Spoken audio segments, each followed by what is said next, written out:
The abuse and hatred shown to Myles Lewis-Skelly has been nothing short of horrible and crazy. Hey guys, welcome back to the channel. Welcome to another video. Today's video is going to center around this man right here, Arsenal youngster Myles Lewis-Skelly, a man who has been given his opportunity by Mikel Arteta to shine this season, and boy oh boy has he ran with that opportunity and chance that has been delivered at his feet.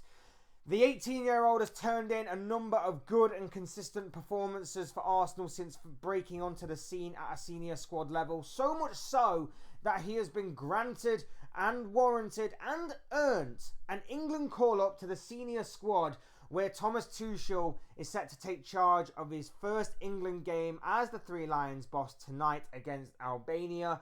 He's been given his first England call-up at a senior squad level that is seeing the dawning of a new era and a new chapter beginning with the German manager in charge of the Three Lions. And Lewis-Skelly could be one of the new faces that joins him in that new era. As fantastic and as amazing as it is for Myles Lewis-Skelly for him to be breaking onto the scene on the international stage, as great as it is for him, as great as it is for his family, it unfortunately hasn't exactly gone down too well with certain members of the football fan community. Certain areas of social media have been seen to be platforms in which people have started to attack Myles Lewis-Skelly on, in terms of being abusive, in terms of maybe even threatening.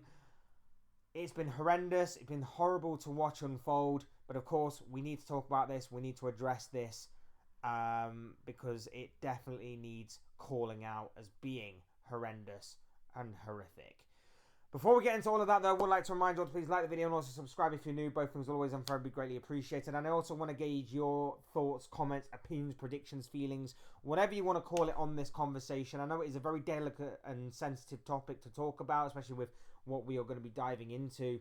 But I want to gauge what you guys have to say on this. So your thoughts on all of that kind of stuff, I'm sure will make for great and interesting reading. So please do use and abuse that comment section, people, and talk to me on this.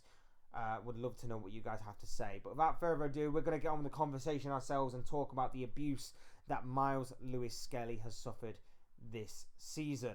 Because it is this season. It's not just been since Thomas Tuchel was named his first England squad since becoming the Three Lions boss. It has been pretty much since the beginning of the season that this guy has been receiving abuse and has been receiving these kind of horrific threats and things and hatred and things of that nature. Let's go down memory lane, shall we? Let's talk about where this all began. 2-2 draw between Arsenal and Manchester City is the earliest that I can really remember. Haaland obviously puts out the infamous "Stay humble" quote to Arsenal, their players, their fans, head coach, coaches, everybody associated with Arsenal Football Club. He then also has an altercation with Myles Lewis-Skelly, who hadn't even been on the pitch, got a yellow card but wasn't even on the pitch by the referee. An altercation in which Haaland was disrespectful. Haaland questions who he was. And I'm sugarcoating that, but basically he says, "Who are you?"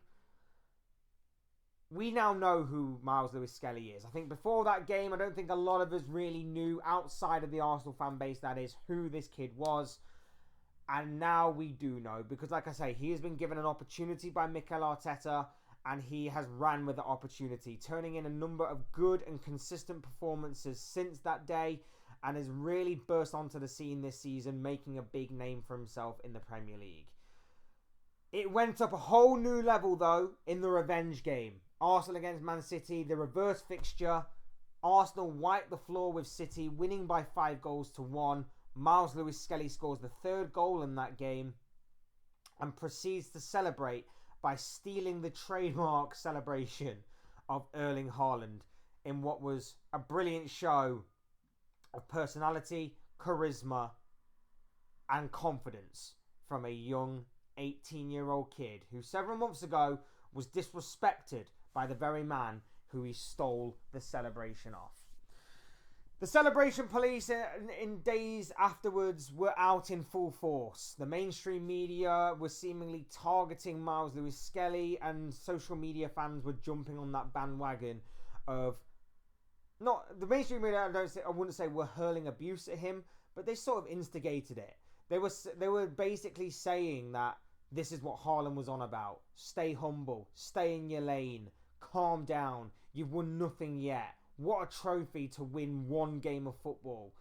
All of that stuff was being thrown around, and most of it was being directed at Lewis-Skelly over a celebration. An 18-year-old showing a bit of personality, showing a bit of showing a bit of charisma, showing a bit of confidence. All of these things, all of these elements, all of these characteristics that we wish we saw from footballers more often is what he has displayed there. And then the moment he does show it, we criticise him for it. Football fans online abusing him, giving him hate, giving him all of this stuff. Horrible from them. Just for a celebration from a kid who has just scored a brilliant goal against one of the best teams in the country, one of the best teams in the world in Man City. Maybe not on form at that moment, but certainly, you know, the 4-peat and defending champions. Brilliant moment for the young kid. He celebrates. He gets one back on Erling Haaland. It's a bit of banter. It's a bit of, you know, a bit of needle, a bit of rivalry there. It's what we want. It's what we've cried out for as football fans. And yet we criticise them for it. And then the mainstream media jumps on it as well. The mainstream media, like calling him out for not staying humble, not liking where they were going with it. Jamie Carragher and Gary Neville in particular were ones that were really instigating that. And then it carried on over. He picks up 2 red cards. They seemingly label him as this really rash and really undisciplined kid. You know, he may be out there stealing goal celebrations, but he needs to work on his game and be more disciplined. And, you know, he's an atrocious player for doing that and stuff like that. And one of them red cards was overturned. One of those cards was rescinded by the Football Association because it wasn't a red card. But yet they don't want to talk about that because it doesn't quite fit their narrative. And then it leads you to ask why. Why has this been happening? Because even now, he's been named in the England men's national team to take on Albania and Latvia in the upcoming World Cup qualifiers for this international break. And rather than people go, well, why is Jordan Henderson still there? Why is Kyle Walker still there? They're both long since past it. They're past their use-by date. People have been focusing mainly, because I'm not saying everybody's doing it, and I'm not saying everybody's not focused on why Walker and Henderson are there, but people have been mainly focused on Myles Lewis-Skelly, who in my opinion has warranted a call-up because of his good performances, warranted a call-up because of his consistency, and not only that as well, but he's also like England's only really good left-back option. Like, we have got such a good national pool of talent and quality in a lot of different areas. But the one area that we lack in both talent and quality, and you can also throw in depth as well, is left back. Which is why we've had the likes of Kieran Trippier play as a makeshift inverted left back for so long. And we saw in the Euros how much that imbalanced us. We saw us in the Euros have no real attacking threat down that left-hand side, barring the odd cross from Trippier from that position. But we had no one really giving us balance, an outlet, or any sort of width down that left-hand side. And then all of a sudden, this kid comes along, bursts onto the scene, very good at what he does, knows his position well, can play left-back, can bomb down that left-hand side, and can also be very good with the ball at his feet. And we turn our nose up at it.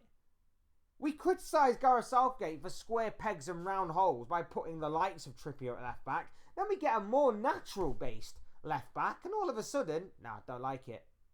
Nah, don't want it. Don't like it. The hatred continues to spiral. So why is that hatred spiraling? Well, one reason, because I think this is a culmination of different reasons. I think there is one main reason, which we'll get onto a little later.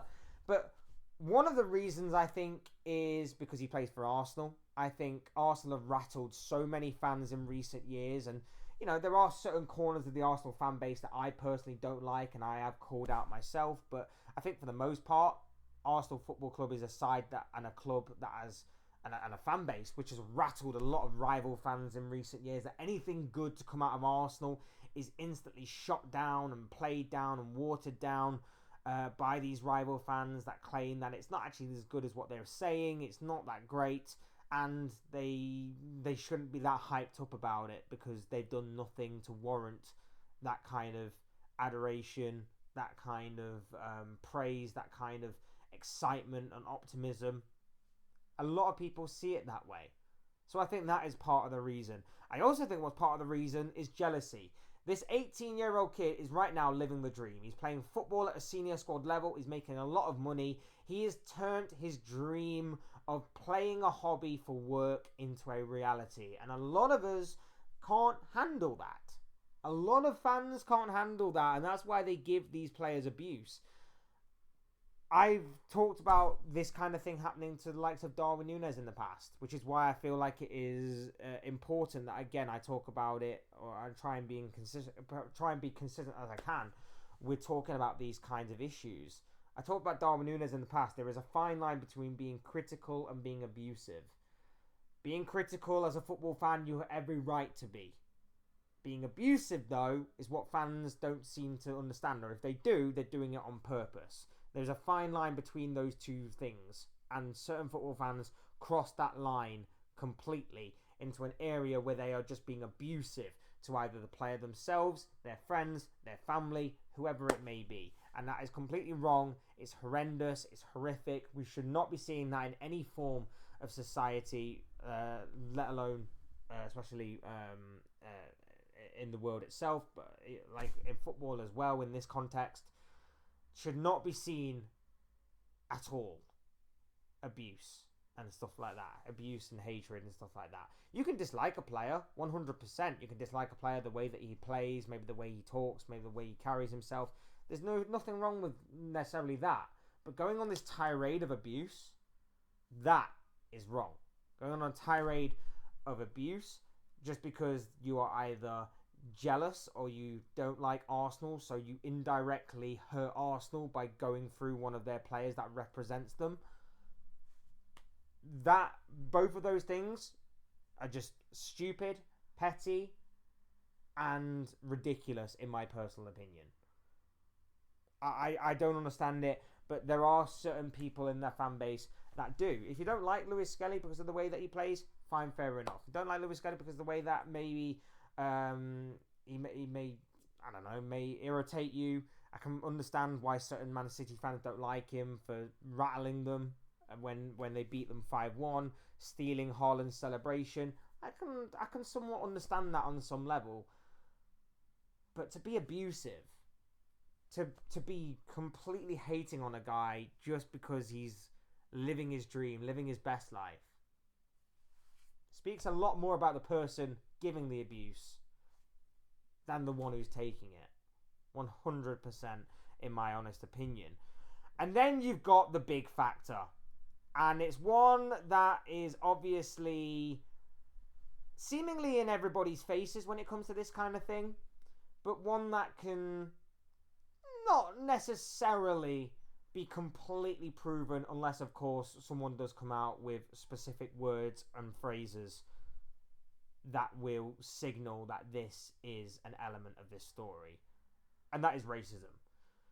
Now, I think there is a racial element to this. Of course, I wouldn't... Because of the way that, obviously, modern day football works, and because, obviously, there are some people that cross that line from being critical to being abusive, it genuinely wouldn't surprise me if there are some racial things out there in regards to Myles Lewis-Skelly. But I do think a large part of it is down to a racial element. As horrific and as horrible as it is to say, I think that may be the case. And it's wrong. Absolutely wrong. Do not in any way support it. Do not in any way wish for it to continue. I'd love it for it to stop. I'd love it for it to not be a thing, and we can have a pure conversation based on his footballing ability. But unfortunately, things like this that he has no control over do make their way into the kind of social media world, and where that thing is hurled against him and thrown against him, and it's utterly wrong. I don't understand why people in the year 2025 are still like this. I still don't understand why we still have conversations like this, where we are talking about racism, and we're talking about why is it still apparent in modern day society, why is it still apparent in this context in football. But I do genuinely believe that is probably the biggest element to this story as to why, and the biggest reason as to why Lewis-Skelly gets abuse from rival fans. It's wrong. It's horrible. It should not be. It should not be a thing that is occurring. But unfortunately, that is the world we are living in. And until someone steps in and stops it, until maybe people change their minds on these kind of things, or whatever happens to kind of try and reduce this. The unfortunate part for Myles Lewis-Skelly is that until either he fades into obscurity, or until things change, or until there is another up-and-coming player that is in a similar position to him, rising through the ranks, makes a name for themselves, and then those guys turn their attention to that player, it's not going to stop for him. And it shouldn't actually be moving on to the next player either, but certain times that is what happens, unfortunately. And like I say, it's horrendous, it's horrific. I wish for it to stop, but it's the kind of world that we're sort of living in, as horrible as it is to say and as horrific as it sounds. But that doesn't mean that we can't call it out. That doesn't mean that we can't speak about it and kind of hold a mirror up to these kinds of people. The ones that are abusive, the ones that are jealous, the ones that just hate for the sake of hating, and the ones that hate because of someone's skin colour, because of someone's ethnic background, because of someone's origin and ethnicity, and all of that stuff that they can't control. All of the horrendous abuse that people suffer. People need to call it out more. And this is my way of doing it, because otherwise I'm completely powerless. I'm not going to be able to change anybody's opinions. I'm not going to be able to change and police these kinds of people. The only thing I can do is just call it out if and when I see it. And in this situation, I see it and I'm calling it out. But those are just the thoughts, comments, opinions, predictions, feelings, whatever to call it, of this guy. I want to know what you guys think. What do you make of this rather sensitive topic in terms of the abuse that young Myles Lewis-Skelly has suffered so far this season? I want to gauge your guys' thoughts on this. So please do use and abuse that comment section, people, and talk to me on this very intriguing and yet very sensitive issue. Please be respectful. Please, I implore you to be, like I say, respectful and obviously aware of this situation. Thanks everyone for joining me on this video. Hit the like button if you haven't already. Subscribe if you're new or want to see more content like this. Both things will always and forever be greatly appreciated. Thank you all for watching and listening. Thank you all for either brand new or continued support to the channel. Really does mean a lot to me. Will always be appreciated and never taken for granted. You guys are absolutely awesome. Your support means the world to me. So thank you all so much for that. I've been Fletch. This has been another Fletch Talks video, and I will see you and speak to you all again soon in another video or live stream or whatever it may be. Cheers, guys. Thanks everyone for watching. Take care. Enjoy the rest of your day. Speak to you all again very, very soon.